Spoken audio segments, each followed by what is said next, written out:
I'm looking forward to. I think many spectators and many fans of football are looking forward to that battle. But it's not only Van Dijk against Lukaku. It will be Liverpool against Chelsea. But of course, also for Romelu is a big challenge. And he had now one match with us, which was pretty impressive and a very good start. So from now on, we are into details, into adapting, into connecting better and better. And the stress test is on tomorrow at Anfield.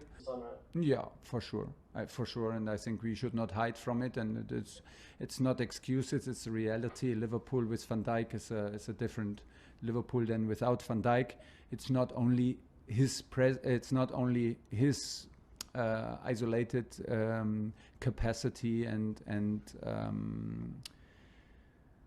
ability and level of performance. Is also he makes everybody around himself feel more comfortable and be stronger. So him together with Matip is a huge upgrade to last, when was it, March, and spectators can be a big factor in Anfield. So we have still some ideas, and we are trying. And not all decisions are taken regarding also to our squad. So there are some negotiations going on, and we are aware of all the situations. Hoping in the meaning that we need something to make the coach happy or to be competitive, absolutely not, because I'm happy with the squad like it is, and I have a lot of confidence that we are absolutely competitive on a high level.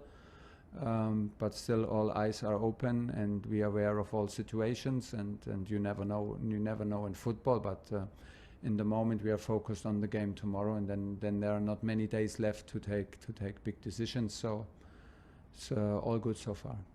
Yeah. I think it's super important, and gets more and more important to not hire only for skills, but hire for attitude. If you have a certain attitude, and if we all believe that our attitude as a team was a key factor, we cannot put a risk to lose it. So we need to be very sure, and it was an easy one because Romelu came from the academy and was a Chelsea boy, and like his personality is very, very open and kind, humble, and that was a very easy one. But sometimes it's a little gamble, to be honest, because you don't know always the background and the history and the characteristic and the profile of every player. There are, I don't want to lie to you, there are negotiations between West Ham and Chelsea and about Kurt. Kurt right now is not with us, but not because of these negotiations. He has some personal issues to solve, family issues to solve, and we allowed him to travel to France. So this is not the reason why he's not with us in the squad. But there are negotiations, but to be very honest, I don't know where it leads right now, and we have to wait. I think like all the time when the changes are made, it needs to adapt a little bit. I think it's too early to judge. Like, it's also not so easy, I think, for the referees and for everybody now to understand. And maybe they are now I think maybe we are now in a bit of a transition phase. And when we find a good middle, I liked what the referees said and what the idea is behind. I expect a very difficult game for both teams. I don't think there's an easy way through any line, and so both teams are very good organized. Will be, I'm pretty sure, and so it will be a big fight, definitely. And yeah, I can imagine. Again, it's one of these games I would watch 100% if I would not be involved. So we have to. It's pretty much a must-watch game if you want. Do I expect a busy 4 days for us? Not really, to be 100% honest. But you never know. That's how it is. But how much does it change?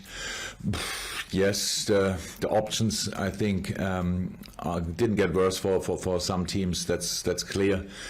But in the end, I said it a couple of times before, there are so many different reasons to win a football game, and so many different ways to win a football game, and it's not all about bringing in new players and all this kind of stuff. People, again, it's a little bit disappointing that I always have to mention that, but we brought in Ibu Konate.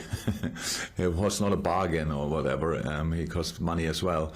But yes, all these offensive, attacking players other clubs are signing, that's obviously something they thought they need, and they had the resources to do it. That's the out who is in which shape, who is playing the position in which way. So first and foremost, I'm more than pleased and really happy how Costas performed now in the last two games. Actually, in the whole preseason, it was a big step for him. Had a tough first year at Liverpool. I told him that. Nothing was intentional or planned, and thought, okay, let's bring in a Greek player and don't play him a whole year. The problem what we had, obviously, is first Costas had to adapt, was then injured, got COVID, all these kind of things, and then our defense line had to get changed pretty much every week, and then bringing in a left back who didn't play before a lot, it would have been just really difficult. So, and now he's in the best moment, obviously, since he's here. That's one thing, and it's great. And we have a long season ahead. But for this game, there's no Robbo is not now in training since yesterday. He was in training early enough to be in the squad last week. So nobody would ever, and especially not in that situation, rush Robbo back. So there's no need about that for that. But it's not that we now open the race and say, okay, Robbo, whatever you did in the last few years, I don't care. And now Costas is there. We have two left backs. That was always really good left backs. That was always the idea. It must be a reflex. So of course, Gini Wijnaldum played for us an incredible amount of games. Absolutely great player, top player. I watched him now at Paris once or twice in some games, and so it's really like, yeah, that's Gini. Even when we prepare the opponent like Chelsea, and we have look in our games against Chelsea, you obviously see Gini running around there. It's absolutely. We still have to get used to that. He's not only on the pitch. We miss him. We miss him in the dressing room really as well. So great.